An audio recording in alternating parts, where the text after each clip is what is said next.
پارہ نمبر 22 کا دوسرا ربع سورۃ الاحزاب کی آیت نمبر 63 سے 73 تک ہے اور سورہ سبا کی آیت نمبر 1 سے 30 تک ہے۔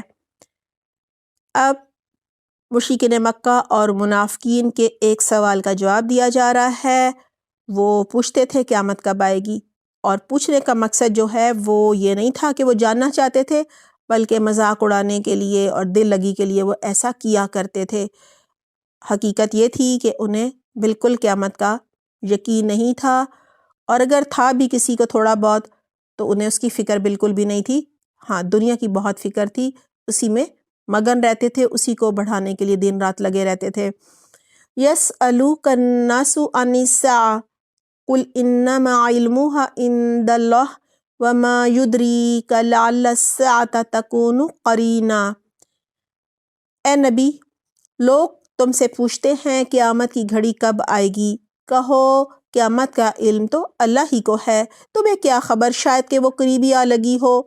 بہرحال یہ یقینی امر ہے کہ اللہ نے کافروں پر لعنت کی ہے، یعنی وہ اللہ کی رحمت سے دور کر دیے گئے ہیں، ان پر پھٹکار ہے، اور ان کے لیے بھڑکتی ہوئی آگ مہیا کر دی گئی ہے جس میں وہ ہمیشہ رہیں گے، کوئی حامی و مددگار نہیں پائیں گے۔ اب قیامت کے دن کی ہلاکی کا ذکر آ رہا ہے۔ یوم تقلب وجوہہم فی النار یقولون یا لیتنا اطعنا اللہ واطعنا الرسول۔ جس روز ان کے چہرے آگ پر الٹ پلٹ کیے جائیں گے، اس وقت وہ کہیں گے کہ کاش ہم نے اللہ رسول کی اطاعت کی ہوتی۔ یعنی اس دن تو یہ سب کہنا قبول نہیں ہوگا نا ایمان لانا قبول ہوگا، اور کہیں گے اے ہمارے رب، ہم نے اپنے سرداروں اور اپنے بڑوں کی اطاعت کی اور انہوں نے ہمیں رائے راست سے بے راہ کر دیا، یعنی گمراہ کر دیا، بھٹکا دیا۔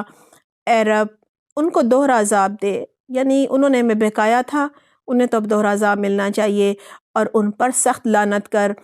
اے لوگوں جو ایمان لائے ہو، اب اہل ایمان سے اللہ تعالیٰ مخاطب ہے، ان لوگوں کی طرح نہ بن جاؤ جنہوں نے موسیٰ کو اذیتیں دی تھیں، پھر اللہ نے ان کی بنائی ہوئی باتوں سے ان کی برات فرمائی، اور وہ اللہ کے نزدیک باعزت تھے۔ کہا جاتا ہے ایک اذیت تو یہ تھی کہ جب حضرت موسیٰ علیہ السلام نے قوم سے کہا جنگ کرو تو انہوں نے انکار کر دیا، کہا کہ موسیٰ تم اور تمہارا رب جائیں اور جا کر جنگ کریں، ہم تو یہاں ہی بیٹھے ہیں۔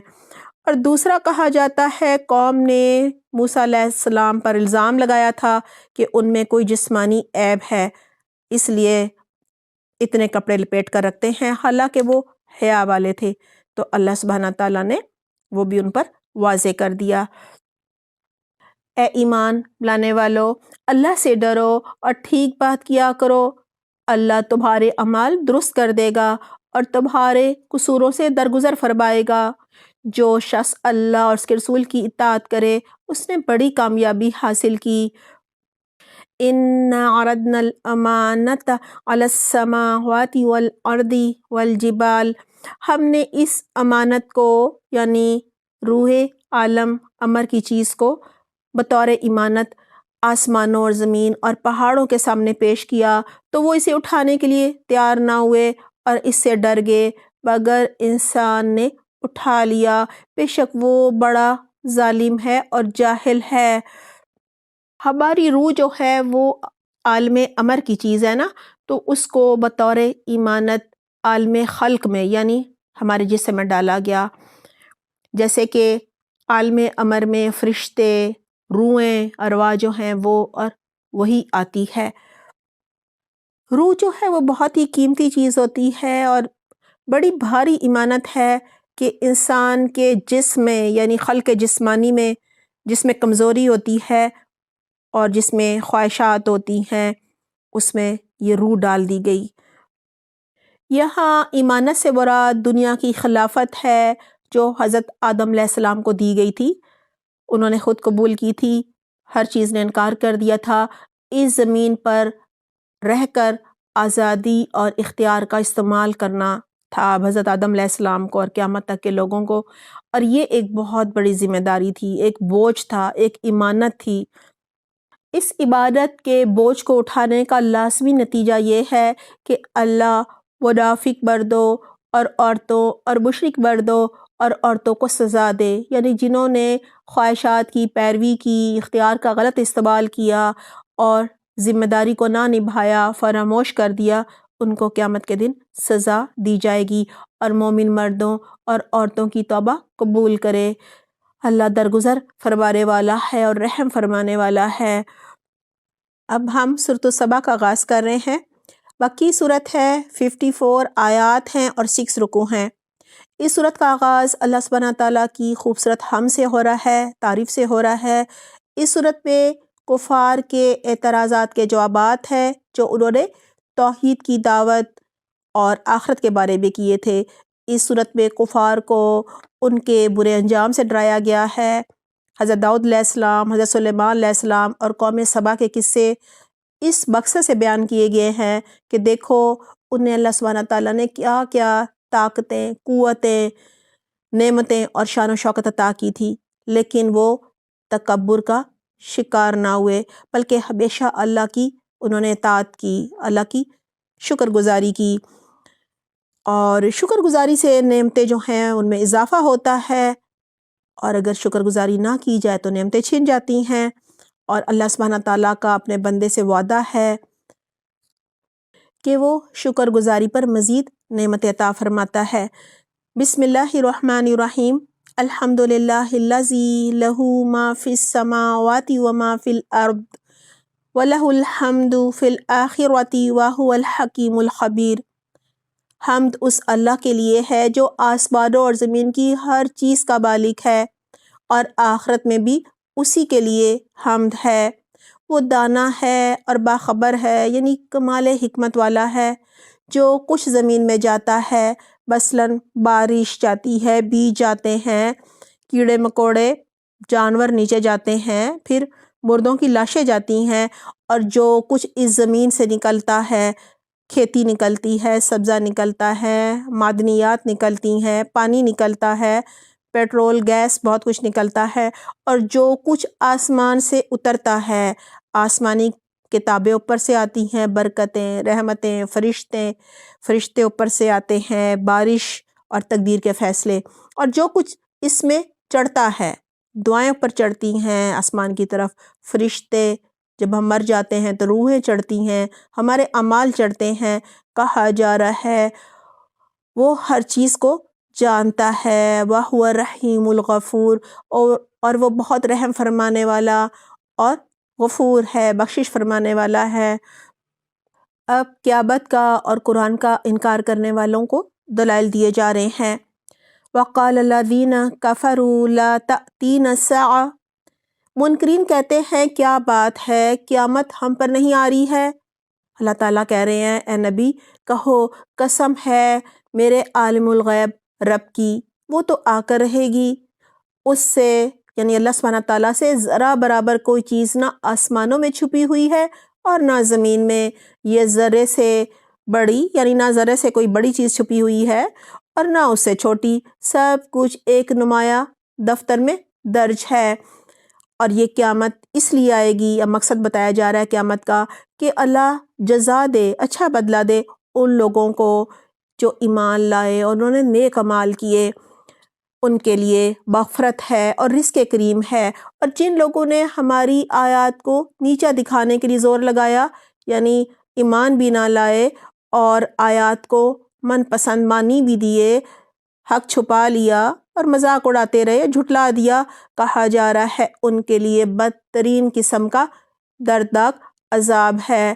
اے نبی علم رکھنے والے خوب جانتے ہیں جو کچھ تمہارے رب کی طرف سے تم پر نازل کیا گیا ہے، یعنی یہ قرآن، وہ تو سراسر حق ہے، وہ سچ ہے، اور یہ قرآن جو ہے وہ خدائے عزیز و حمید کا یعنی زبردست اور تعریف والے رب کا راستہ دکھاتا ہے، یعنی تمہیں ہدایت کے راستے پر چلاتا ہے، تمہیں جنت تک پہنچاتا ہے۔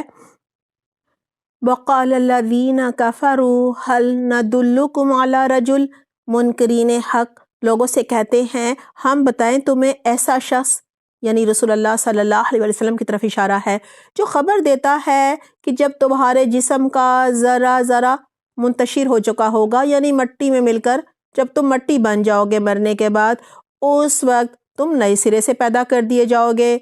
نامعلوم یہ شخص اللہ کے نام سے جھوٹ گڑتا ہے یا اسے کوئی جنون لاحق ہو گیا ہے، یعنی اسے کیا ہو گیا ہے، کوئی پاگل ہو گیا ہے یا جھوٹ بول رہا ہے۔ اللہ سبحانہ تعالیٰ کہہ رہے ہیں کہ انہیں کہو نہیں، بلکہ جو لوگ آخرت کو نہیں مانتے وہ عذاب میں مبتلا ہونے والے ہیں، اور وہی بری طرح بہکے ہوئے ہیں، یعنی وہ اصل میں پاگل ہیں، مجنوں ہیں۔ کیا انہوں نے کبھی اس آسمان و زمین کو نہیں دیکھا جو انہیں آگے اور پیچھے سے گھیرے ہوئے ہے؟ ہم چاہیں تو انہیں زمین میں دھنسا دیں، یعنی جیسے قارون کو دھنسا دیا گیا تھا یا فرعون کو غرق کر دیا گیا تھا، یا آسمان کے کچھ ٹکڑے ان پر گرا دیں جیسا کہ قوم لوط پر پتھر برسائے گئے تھے۔ ان فی ذالک لآیۃ لکل عبد منیب، در حقیقت اس میں ایک نشانی ہے ہر اس بندے کے لیے جو اللہ کی طرف رجوع کرنے والا ہے۔ اب اللہ سبحانہ تعالیٰ کی طرف رجوع کرنے والے جو شکر گزار انبیاء کرام تھے ان کا ذکر آ رہا ہے، جن کو اللہ سبحانہ تعالیٰ نے دینی اور دنیاوی نعمتوں سے بال و بال کیا تھا۔ حضرت داؤد علیہ السلام اور حضرت سلیمان علیہ السلام کو ان کے نیک اعمال کا جو صلہ ہے وہ دنیا میں بھی ملا اور آخرت میں بھی، اور ان کے مقابلے میں قوم سبا کو ان کی ناشکری کی بنا پر دنیا میں بھی عذاب دیا گیا، اس کا ذکر بھی ہے، اور حشر کے دن بھی حساب ہوگا۔ وَلَقَدْ آتَيْنَا دَاوُودَ مِنَّا فَضْلًا، ہم نے داؤد علیہ السلام کو اپنے ہاں سے بڑا فضل عطا کیا تھا۔ ہم نے حکم دیا کہ اے پہاڑوں اس کے ساتھ ہم آہنگی کرو، اور یہی حکم ہم نے پرندوں کو دیا، یعنی انہیں مسخر کر دیا تھا، وہ ان کے ساتھ مل کر اللہ کی حمد و ثنا کرتے تھے۔ ہم نے لوہے کو اس کے لیے نرم کر دیا تھا اس ہدایت کے ساتھ کہ ذرے بنا اور ان کے حلقے ٹھیک اندازے پر رکھ۔ اے آل داؤد نیک عمل کرو، اور جو کچھ تم کرتے ہو اس کو میں دیکھ رہا ہوں۔ اور سلیمان علیہ السلام کے لیے ہم نے ہوا کو مسخر کر دیا تھا، صبح کے وقت اس کا چلنا 1 مہینے کی رات تک، اور شام کے وقت اس کا چلنا 1 مہینے کی رات تک، یعنی 1 مہینے کی مسافت ایک صبح میں جو ہے مکمل ہو جاتی تھی، اور 1 مہینے کی مسافت ایک شام کے اندر اندر وہ کر لیا کرتے تھے۔ ہم نے اس کے لیے پگھلے ہوئے تانبے کا چشمہ بہا دیا، اور ایسے جن اس کے تابع کر دیے جو اپنے رب کے حکم سے اس کے آگے کام کرتے تھے۔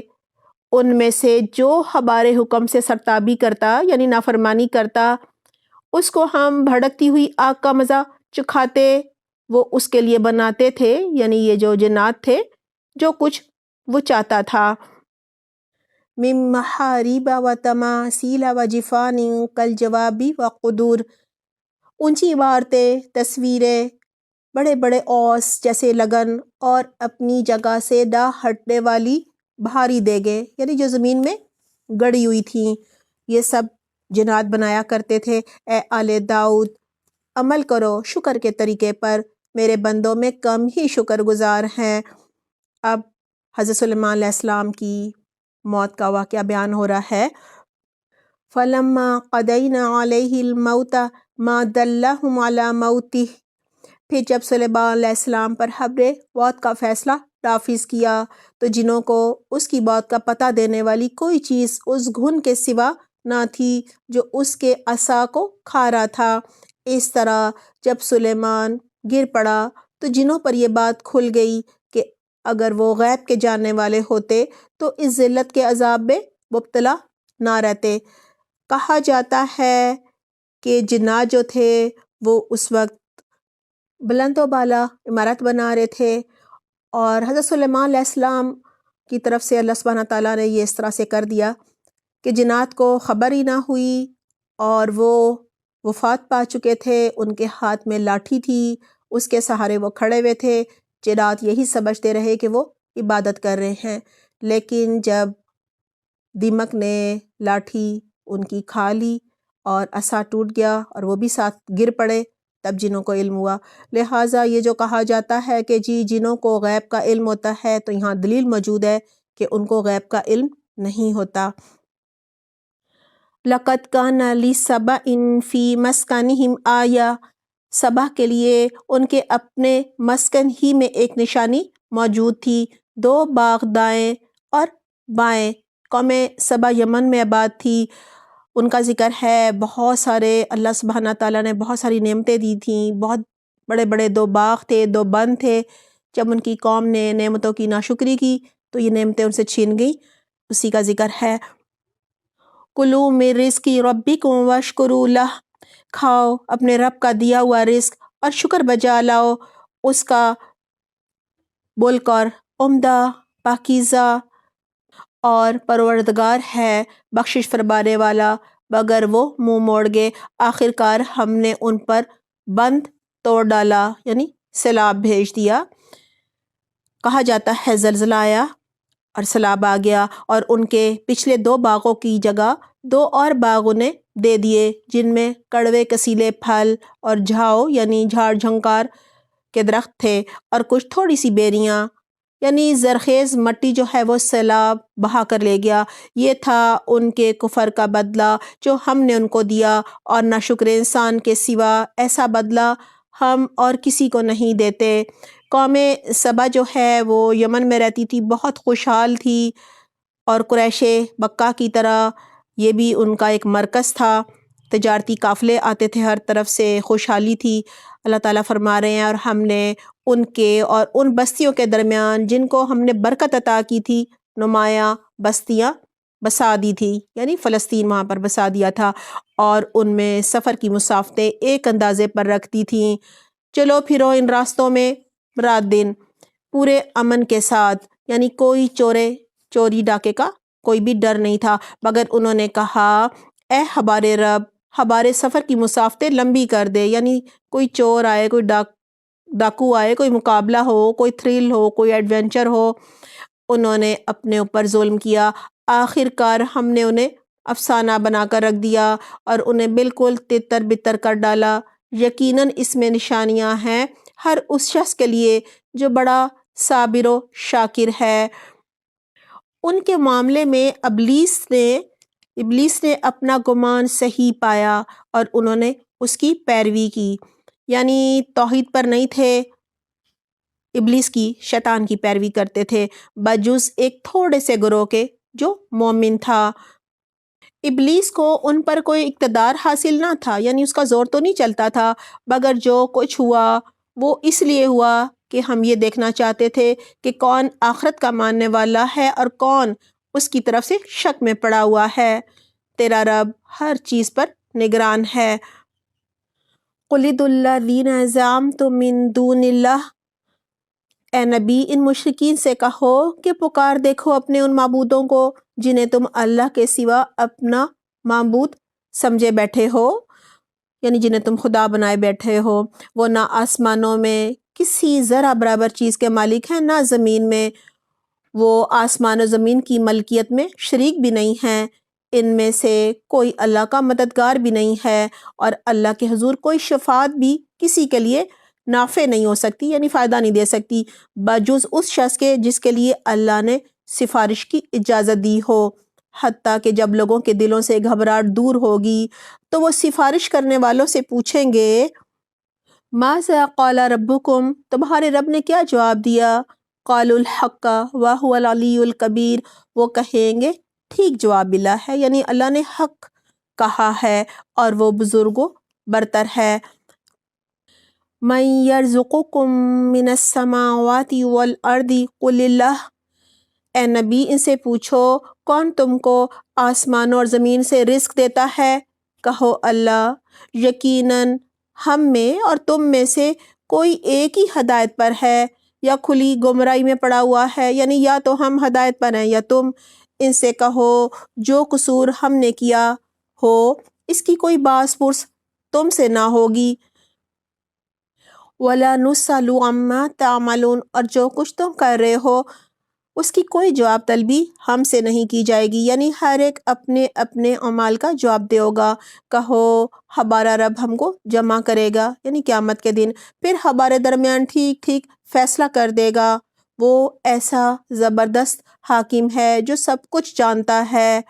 ان سے کہو ذرا مجھے دکھاؤ تو صحیح وہ کون سی ہستیاں ہیں جنہیں تم نے اس کے ساتھ یعنی اللہ کے ساتھ شریک بنا لیا ہے؟ ہرگز نہیں، زبردست اور دانا تو بس وہ اللہ ہی ہے۔ توحید کے بعد اب رسالت کا ذکر آ رہا ہے۔ وَمَا أَرْسَلْنَاكَ إِلَّا كَافَةً لِلنَّاسِ بَشِيرًا وَنَذِيرًا وَلَكِنَّ أَكْثَرَ النَّاسِ لَا يَعْلَمُونَ، اور اے نبی، ہم نے تم کو تمام ہی انسانوں کے لیے بشیر و نذیر بنا کر بھیجا ہے، مگر اکثر لوگ جانتے نہیں ہیں۔ آپ صلی اللہ علیہ وآلہ وسلم ایسے وقت پہ آئے جب دنیا نے اتنی ترقی کر لی تھی کہ انہیں ایک دعوت دین پہنچائی جائے اور سب کو توحید پر لایا جائے۔ اس سے پہلے یہ ممکن نہ تھا۔ یہی وجہ ہے کہ آپ صلی اللہ علیہ وآلہ وسلم قیامت تک کے لوگوں کے لیے آئے تھے۔ کہا جا رہا ہے، پھر ایک دفعہ وہ قیامت ہی کے بارے میں سوال کر رہے ہیں۔ جواب دیا جا رہا ہے کہ یہ لوگ تم سے کہتے ہیں کہ وہ قیامت کا وعدہ کب پورا ہوگا؟ اگر تم سچے ہو، یعنی اگر واقعی تم اللہ کے بھیجے ہوئے پیغمبر ہو، یہ قرآن سچا ہے، تو پھر بتاؤ نا قیامت کب آئے گی؟